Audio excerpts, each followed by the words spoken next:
It is especially satisfying when the teacher of the month is from your own campus. The February Teacher of the Month is Michelle Solomon from Gary High School. She is a veteran science teacher who's always had high test scores and been a student favorite. Enjoy our conversation and realize that every bag of coffee you buy helps support this month's Teacher of the Month, Michelle Solomon. So I'm here with Michelle Solomon, who is the February Teacher of the Month for the Teachers Cup. And I wanted the customers to get an opportunity to get to know her more, and the people on Facebook and the community to get to know her more. She is a worthy selectee. And so here we are. Howdy. Hello. You teach at Gary for how long? That's almost a hurtful question. This is Yeah, let's just start right there. I know. So people can do the math and know how old you are. That's basically what I've just asked, isn't it? Yeah. So it's sad how I have to do the math. I was pregnant with my oldest when I started working here. He's going to turn 15 this year, so that means 16 years at Gary. Wow. That's a lot. Yes. I don't think As Coach Gresh puts it, 16 years in the exact same room. That's a really? long time. Mm-hmm. That's interesting. Has anyone ever tried to make you move rooms and you have to say, no, I'm not going? I think when they were doing the room swaps and stuff, I think they possibly considered it. And I just looked at them and said, that's not a good idea. You don't move a science teacher. Yeah, I mean, you have lab tables and right. stuff You like got to that. be in the science lab. So. Yeah, good. So why did you end up being a teacher? So the real story, I fought my mother tooth and nail. I went to college I started out as a marine biologist, and truth be told, I wanted to study sharks, but I had massive test anxiety, like so many of the kids today. I couldn't. And after 4 years, I needed a break.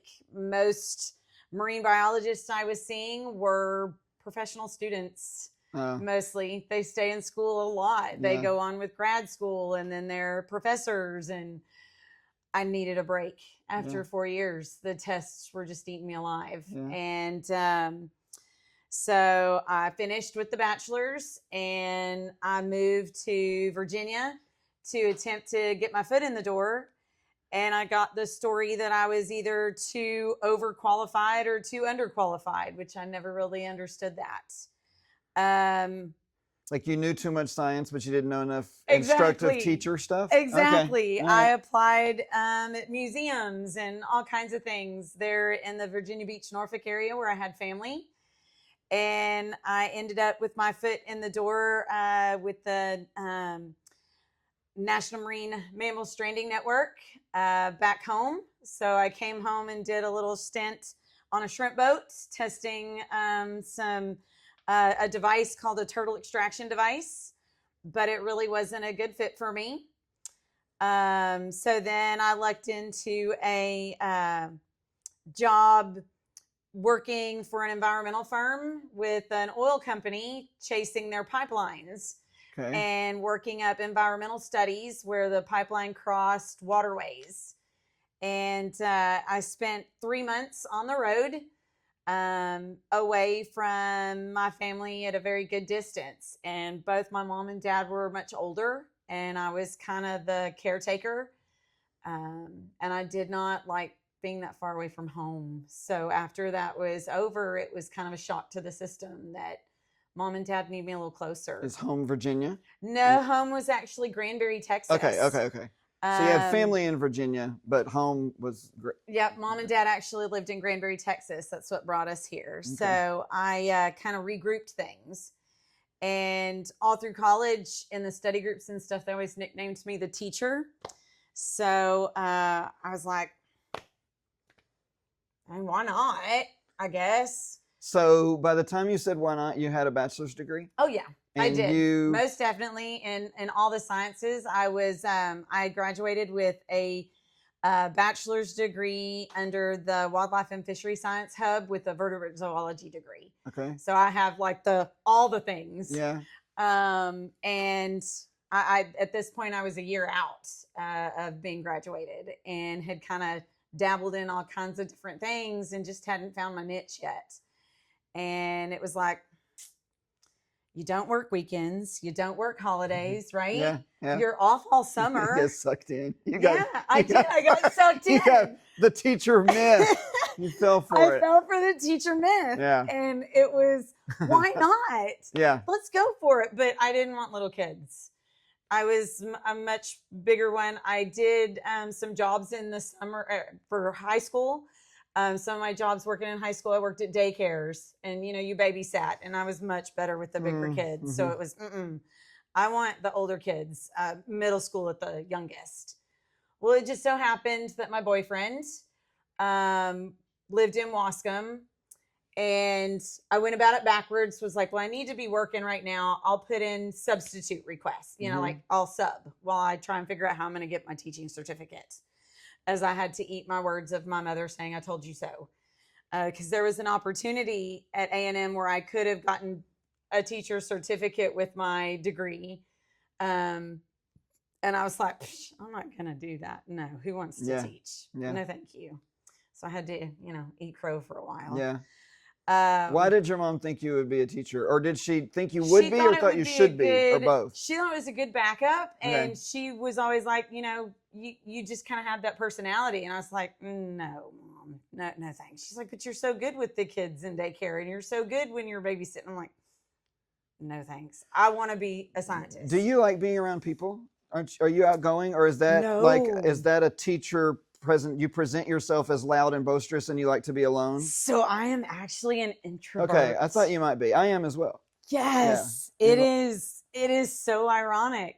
For the first several years of teaching, I would be on the phone with my mother the day of the start of school, as I'm driving to work in tears, having to have my mother boost me up to make it through the day. Wow. Because it's so intimidating, knowing what you have to do. And it is taxing because that introverted self wants to tuck themselves into a little ball. I am very introverted, so no, it's kind of. Whoa. Oh, are you okay? Your stool fell apart. Oh, we're gonna have such a good.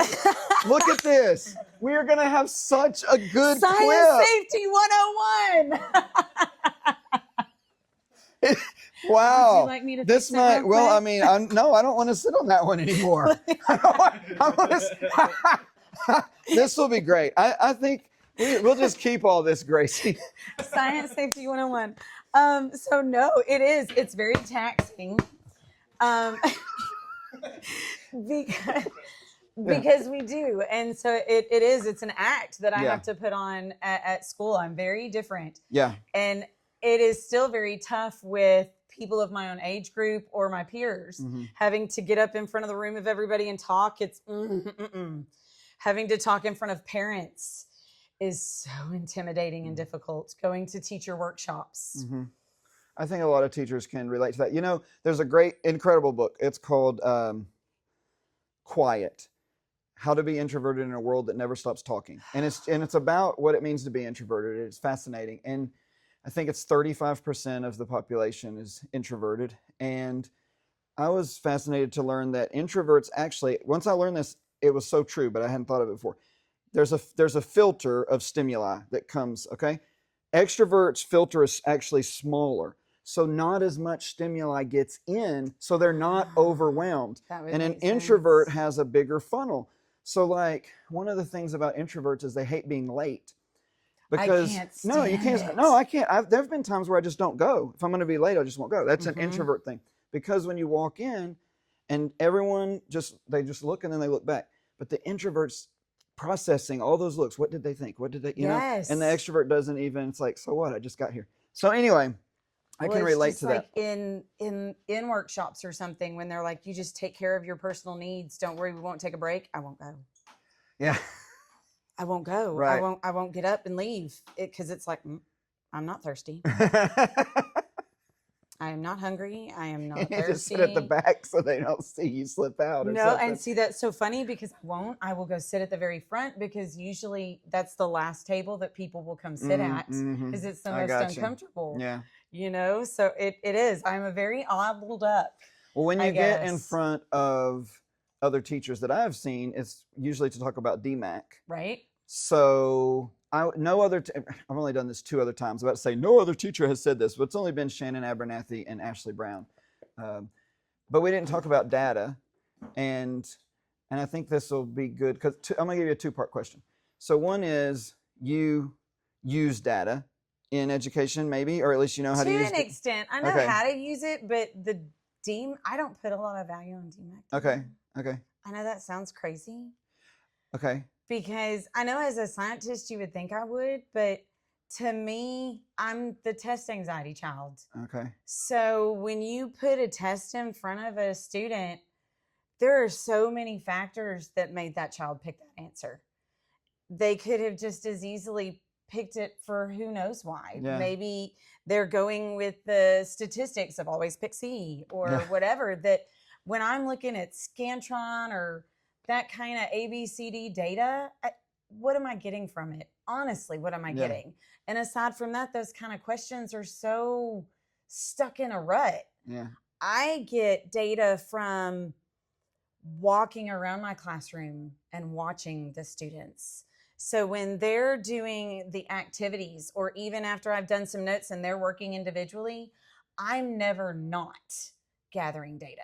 I am constantly watching and observing and learning about them on the regular basis. It's quite sometimes disconcerting to them to realize I'm listening and they didn't think I was. Yeah. So many times I'll jump in the middle of a conversation they're having and they're like, I didn't know you were listening. I'm always listening. I'm always watching. I'm always noting details. Yeah. Sometimes it's facial expressions. Sometimes it's tone of voice. It's the look on their face because when the aha moment hits. When you notice these kids aren't getting it, they're just flat out copying from somebody else. Right. And you know it. Yeah. Those types of things are my data. It's more that overwhelming observation versus, and I'm sure DMAC can be a good tool, and I look at it, but I see it as you might as well be looking at a bank account. Yeah. That's a good example. Like if you just knew the balance of someone's bank account, you wouldn't know what they did, how they got it, how much did they ever have, how much are they going to lose next month. It's just a piece of data. Well, you're looking at ratios and statistics. So but the time that you were in front of adults, you were talking about DMAC. I was just because you know how to sign in and you know. Well, I'm not afraid to click things. Yeah. And I think that's what it is. And I go back to my mother. My mother was afraid for the longest of a computer because she thought she could break it just by turning it on. And I'm like, Mom, just click it. Do you remember when, I don't know if they do this now, you were on a computer and it would say illegal operation or illegal. It used to say illegal. It meant wrong, but it would say illegal operation or something like that. And you'd be like, oh my gosh, I broke the my rule. grandmother did. She called us. She thought someone was going to come. Someone's coming to the door. I have done an illegal operation on the computer. The CIA has been tapped into or something like that. I could see my mom doing that. Well, here's the thing about DMAC. I was going to yield to you if you were crazy about it, but I'm glad to know that you're not, because the last presentation I heard on DMAC,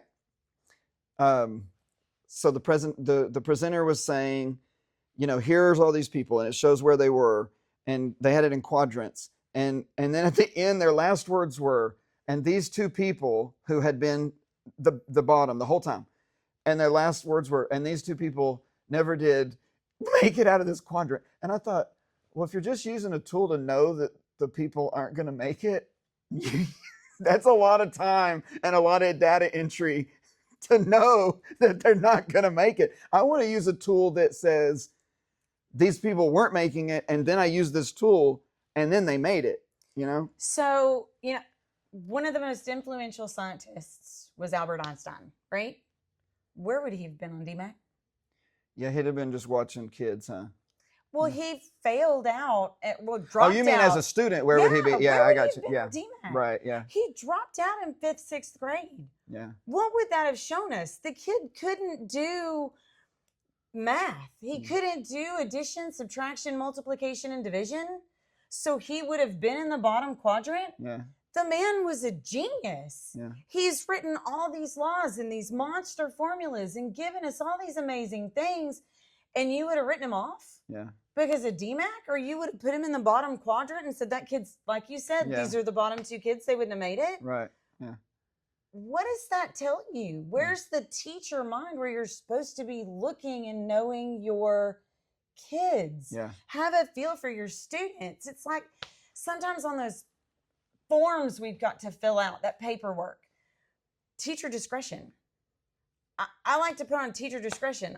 Give it extended time, but teacher discretion. Mm. There are sometimes I've got kids that maybe they need a little extra time on an assignment. Mhm. They don't need any special accommodations or something. They just need a little extra time on the assignment. Right. The teacher observation of that student. Yeah. Or maybe that student that is supposed to only get 1 day, maybe they need one more.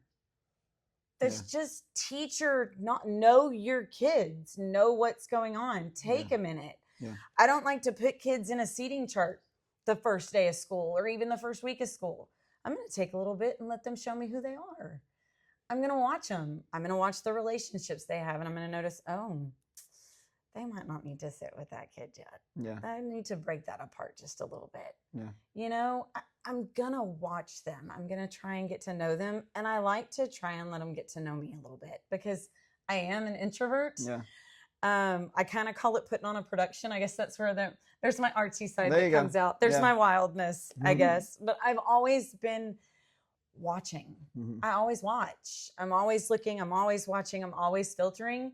Then ironically, times when I need to turn it off, I read. Yeah.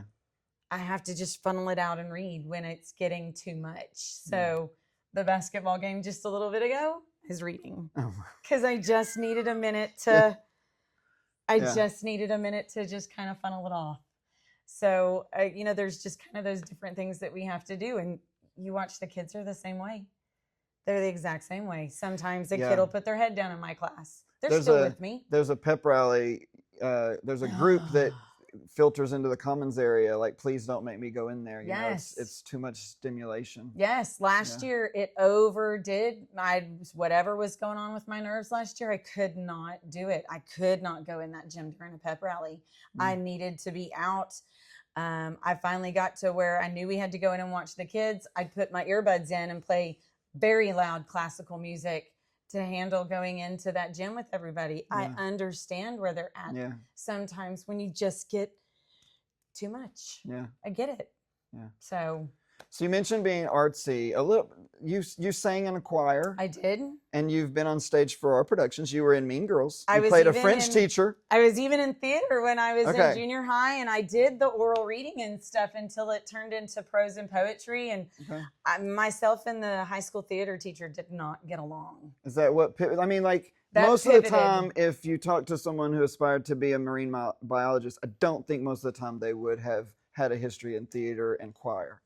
So do you Um, think you would, like, if you had continued, if you had gotten along with your high school theater teacher, do you think you still had that interest in marine biology? You Oh, still yeah. love sharks? That was an all your life that kind of started thing? in 4th grade. Okay. That okay. started in 4th grade, but I like to call myself eclectic.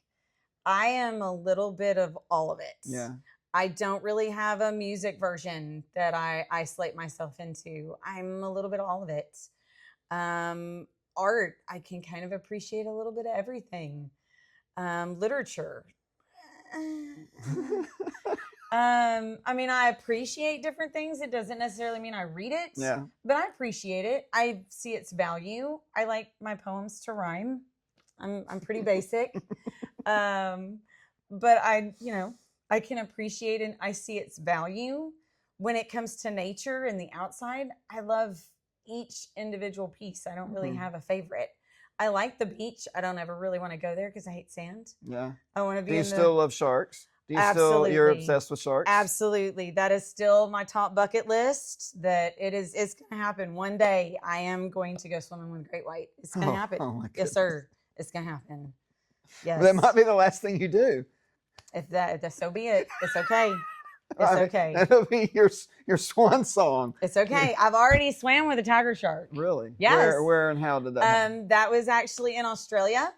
It was in a contained environment, so it was in SeaWorld. Oh, wow. That was early on in my teaching career, actually. I got talked into taking a small group of students to Australia.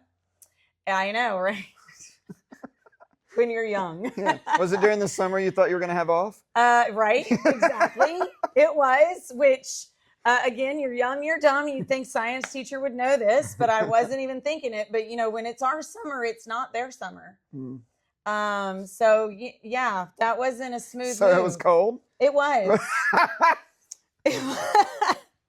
It was in the 60s. Wow. If we didn't take winter clothes. Oh, goodness. But we swam. We actually had the opportunity to go to a mandatory camp for all Australian children that live on the coast. It's like a 2-week camp that they all must attend regularly to learn how to deal with their riptide currents and things like that. Oh, wow. That live on the coast. And we got to take our students there on their off time of the year and experience what that camp is like for them.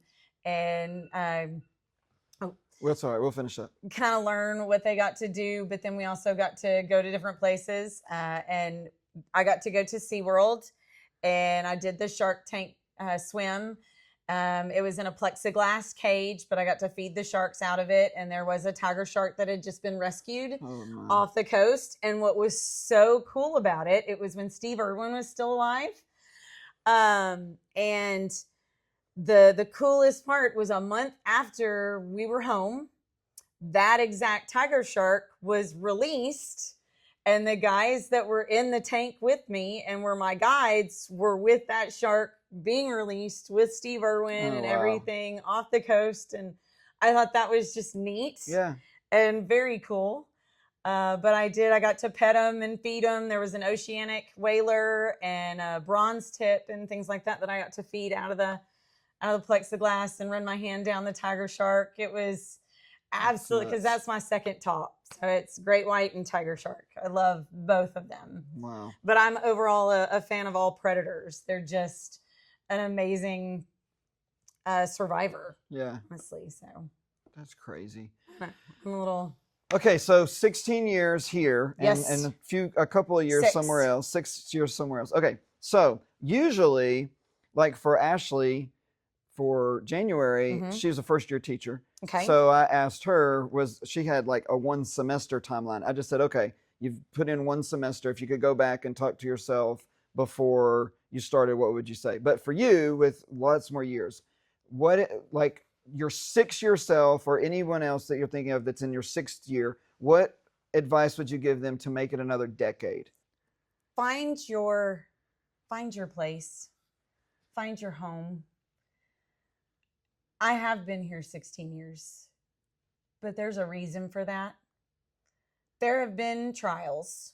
This has not always been the easiest place, but the people here are what make it. Find your people that make it home. Yeah. If you're not happy, then leave. Find something else. You've got to be willing to get out of the bed every morning, regardless of the career. Yeah. It doesn't matter whether you're a nurse or you're a firefighter or you're the police officer or you're working at Dollar General. If you're not having the drive to get up and go and do, get out.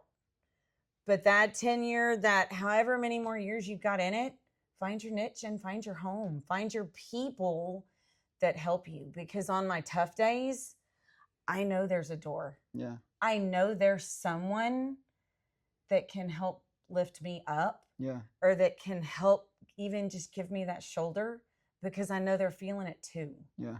You know? And then it's also the kids themselves. it's that other piece of home. Yeah, Mhm. they can be stinkers.